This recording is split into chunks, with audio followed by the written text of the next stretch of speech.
Merhaba arkadaşlar, kanalıma hoş geldiniz. Bugünkü modelimizi şöyle güzel bir bebe yünüm var. Onunla başlayacağım. Şöyle ipimin markasını göstereyim. Bir de 100 gram 280 metre uzunluğu olan bir ip. Evet, şöyle arkadaşlar. Bugünkü kullanacağımız ipimiz bu. Şöyle orta kalınlıkta bir ip. Kullanacağım şiş 3,5 numara. Modelimiz oldukça güzel ve değişik bir model. İnşallah siz de beğenir, benimle yaparsınız. Yapım aşamalarına geçmeden önce kanalıma abone değilseniz ücretsiz bir şekilde abone olup videolarımı da beğeniyorsanız beğeni yapmayı, yorum yapmayı, beni desteklemeyi unutmayın. Şimdiden hepinize teşekkürler. Dilerseniz yapım aşamalarına geçelim. Modelimize ilmeklerimizi alarak başlayalım. Bu model için 2 ve 2'nin katları artı 2 yani çift sayıda olması gerekiyor ilmek sayımızın. Yapacağımız örgüye göre ilmeklerimizi çift sayıda başlayıp modelimizi kurabiliriz. Ben şöyle kısa bir anlatım yapacağım. 2, 4, 6, 8, 10, 12, 14, 16, 17 ve 18 ilmekle modelimi kurmaya başlayacağım. Modelin birinci sıra ön yüzündeyiz. Kenar ilmeğimi ilk sıra olduğu için ördüm. Bir düz, bir ters. Bir düz, bir ters. Lastik yapar gibi başlıyoruz arkadaşlar. Modelin birinci sıra ön yüzündeyiz. Şimdi 3 sıra bu şekilde yapacağım. 4. sıra farklı bir işlemimiz var. Aradaki boşluklarımız böyle bir ters bir düz lastik görünümlü olacak. Kenar ilmeğimi de ördüm. Bakın bir ters bir düzle ilk sıramı tamamladım. İkinci sıra arka yüzünde yine ilmekleri gördüğümüz gibi bir düz bir ters bir düz bir ters.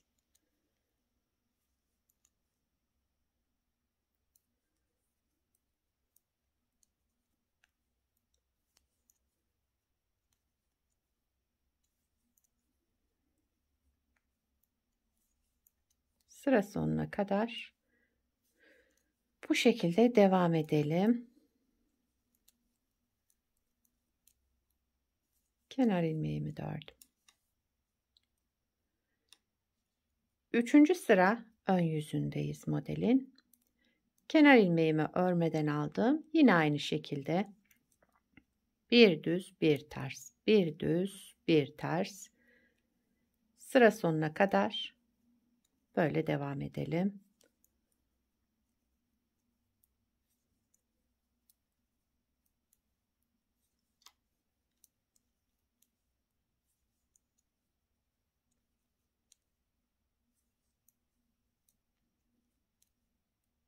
Kenar ilmeğimi de ördüm.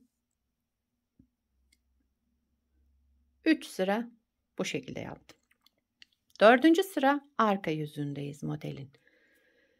Kenar ilmeğimi örmeden aldım. Bakın sıradaki 2 ilmeğim 2 ilmekle çalışacağız. Modeli bu 2 ilmek üzerine kuracağız. Şöyle önce ikinci ilmeğin arka boşluğundan bir ilmek çıkardım, aldım ve sıradaki 2 ilmeğimi düz örerek kestim. Bakın. Aradan çıkarttığım ilmeğimi tekrar sol şişime aldım. Diğerini de arka taraftan aldım. Bunu öne getirdim bakın. Ve aradan çıkarttığım ilmeği tekrar düz olarak ördüm. Şöyle bir görüntümüz oldu.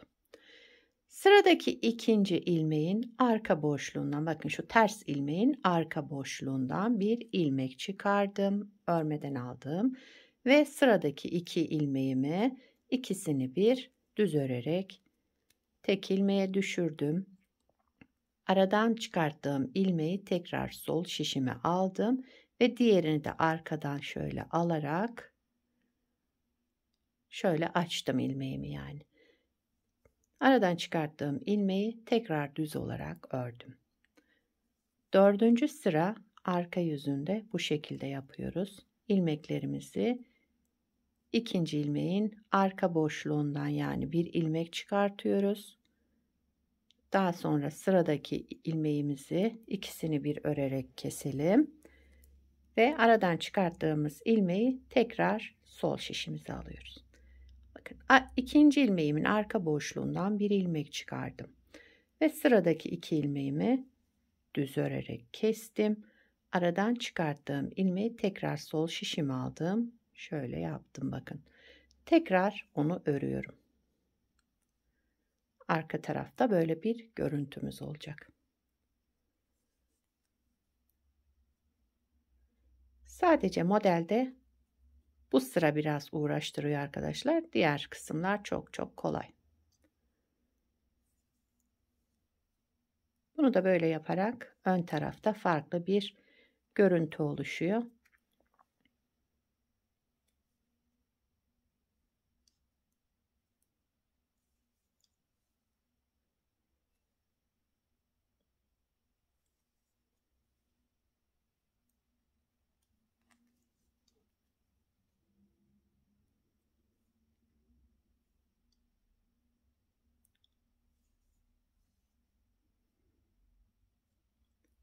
Son iki ilmeğim kaldı. İkinci ilmeğin arka boşluğundan bir ilmek çıkardım. Bunu örmeden aldım. Sıradaki iki ilmeğimi düz örerek kestim.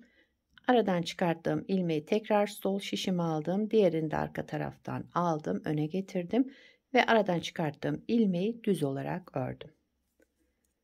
Kenar ilmeğimi de ördüm. Dördüncü sıra arka yüzünde bu şekilde yaptım. Bakın şöyle bir görüntümüz oldu. Beşinci sıra ön yüzündeyim. Şöyle ilmeğimizi, evet, beşinci sıra ön yüzünde ilmeklerim 2 2 bakın. 2 ilmeğimi ikisini bir düz ördüm. Ördüğüm ilmeği tekrar ördüm, çıkardığım ilmeği. Bakın şu iki ilmeğimin ikisini bir düz ördüm. Tek ilmeğe düşürdüm. Tek olan ilmeğimi de tekrar düz olarak ördüm. Pardon, arada artıracaktık. Biz burada yanlış yaptık. Şimdi hemen bunu söküyorum. Şöyle önce bu işlemi yaptım. Bir kez doladım, artırdım. Daha sonra iki ilmeğimi bir aldım ve ikisini bir kestim. Tekrar ördüm aynı ilmeği. Bir kez daha doladım burada. İki ilmeğimi düz örerek kestim. Çıkardığım ilmeği bir kez daha ördüm. Bir doladım. Burada kesme işlemi yaptığımız için tekrar artırma yapıyoruz arkadaşlar. Bir kez şöyle artırdım. Sıradaki iki ilmeğimi ikisini bir düz ördüm. Kestim yani ve bir kez daha ördüm. Sıra sonuna kadar bu şekilde devam edelim. Evet, sıra başında artırma yapmadan direkt kesme işlemi yapmıştım. Şimdi sıra sonunda bir kez artırmayı yapıyorum. Daha sonra kenar ilmeğimi örüyorum. Buna dikkat edelim arkadaşlar. 6. sıra arka yüzüne geçtik. Kenar ilmeğimi örmeden aldım. Bakın ilk ilmeğimiz şu artırma yaptığımız ajurumuz. Onu bir kez düz örüyorum. Diğer ilmeğimi ters örüyorum. Yani bir düz, bir ters. Bir düz, bir ters. Modeli bir kez kurmuş olduk. Modelimiz 6 sıradan oluşmakta. Harika bir model.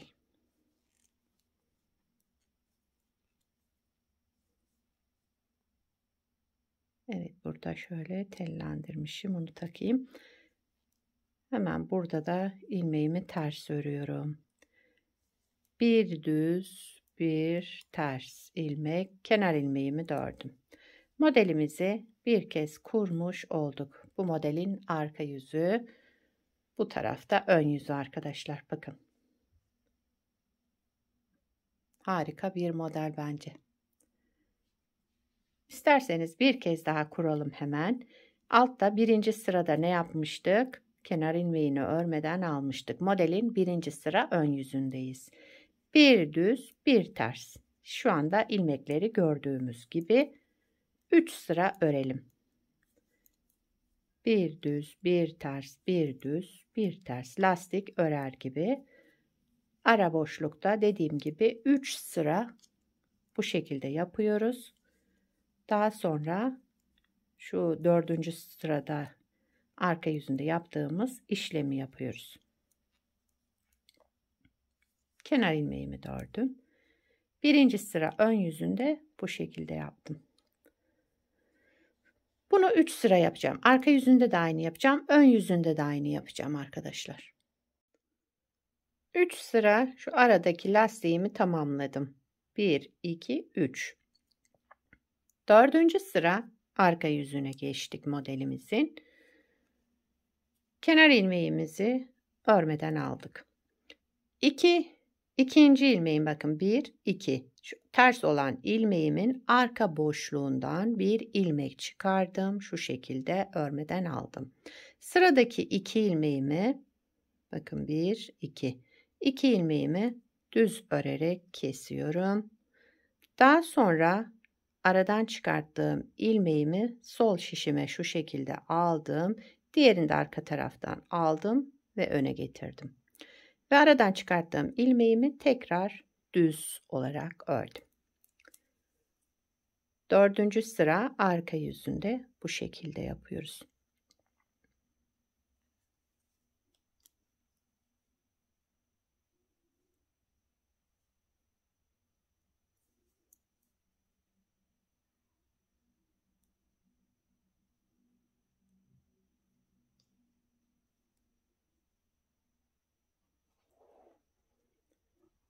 İkinci ilmeğimin arka boşluğundan bir ilmek çıkardım. Sıradaki 2 ilmeğimi düz olarak ördüm, kestim. Aradan çıkarttığım ilmeğimi aldım. Daha sonra diğer ilmeğimi şu şekilde aldım ve aradan çıkarttığım ilmeğimi düz olarak ördüm.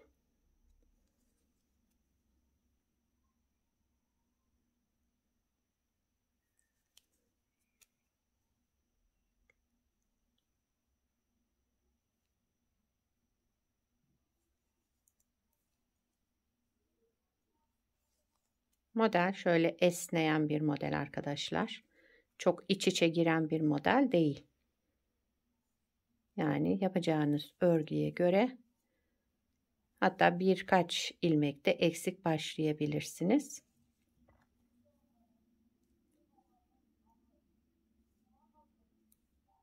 Şöyle tellendirmeden alalım hemen.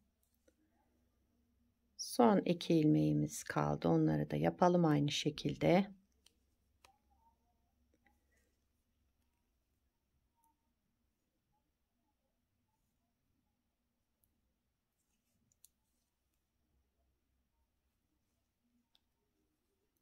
Evet. 2 ilmeğimi de düz ördüm, kestim. Tekrar aradan çıkarttığımı sol şişime aldım ve şöyle aradan çıkarttığımı şimdi örüyorum. Kenar ilmeğimi de ördüm. 4. sıra arka yüzünde bu işlemleri yaptık. 5. sıra ön yüzündeyim. Modelin kenar ilmeğimi örmeden aldım. İlmeklerim bakın ikişer ikişer şöyle. 2 ilmeğimi şu şekilde ikisini bir düz örerek kestim. Başta artırma yapmıyorum arkadaşlar. Kesme işleminden sonra çıkan ilmeği tekrar ördüm. Bir kez doladım. Artırma yaptım. Sıradaki 2 ilmeğimi düz örerek kestim. Çıkardığım ilmeği tekrar ördüm. Bir kez doladım.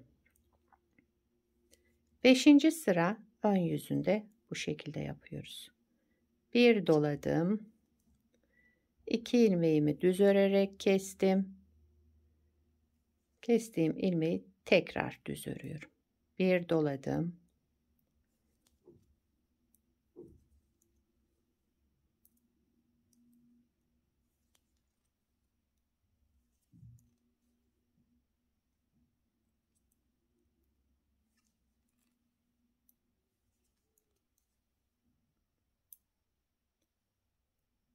Son 2 ilmeğimizi de aldık.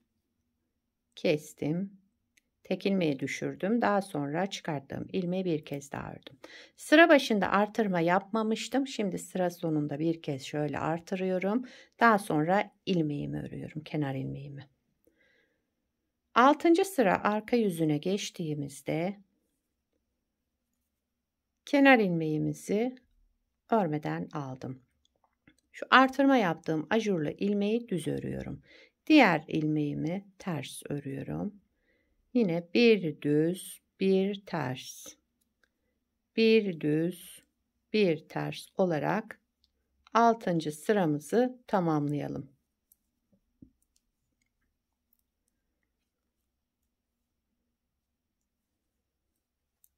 Gördüğünüz gibi modelin yapımı oldukça kolay ve zevkli bir model.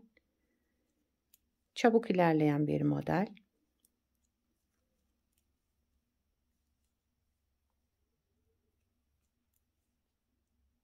Kenar ilmeğimi de ördüm. Evet. Modeli 2 kez kurduk arkadaşlar. Bakın modelin ilerlemiş hali böyle olacak. Model dediğim gibi şöyle biraz esneyen bir model. Elinizde sıkı değilse ilmek sayınızı ona göre ayarlayın. Fazla ilmek almayın.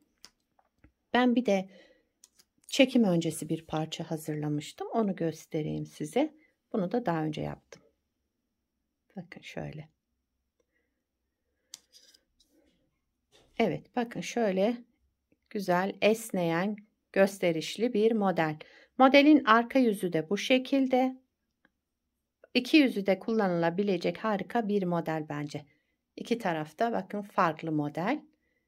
Temiz şöyle bir görüntüsü olan, kenar ilmeklerimiz de şöyle çıkıyor. Evet, modelimiz böyle arkadaşlar.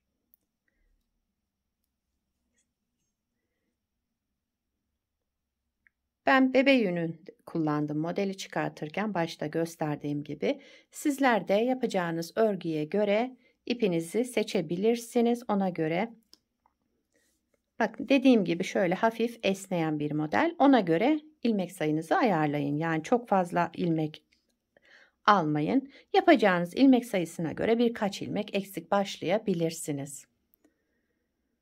Bu modelden yelek yapabilirsiniz, hırka yapabilirsiniz, atkı bere yapımında kullanabilirsiniz. Harika olur. Yani her türlü örgüde kullanabilirsiniz. Sizler de nelerde yapacaksınız, nelerde uygulayacaksınız bu modeli yorumlarda belirtirseniz sevinirim. Beni buraya kadar izlediyseniz arkadaşlar bir beğeni yapmayı, yorum yapmayı, beni desteklemeyi unutmayın. Şimdiden hepinize teşekkürler. Yapacak olanlara kolay gelsin. Bir sonraki videoda görüşmek üzere. Hoşça kalın.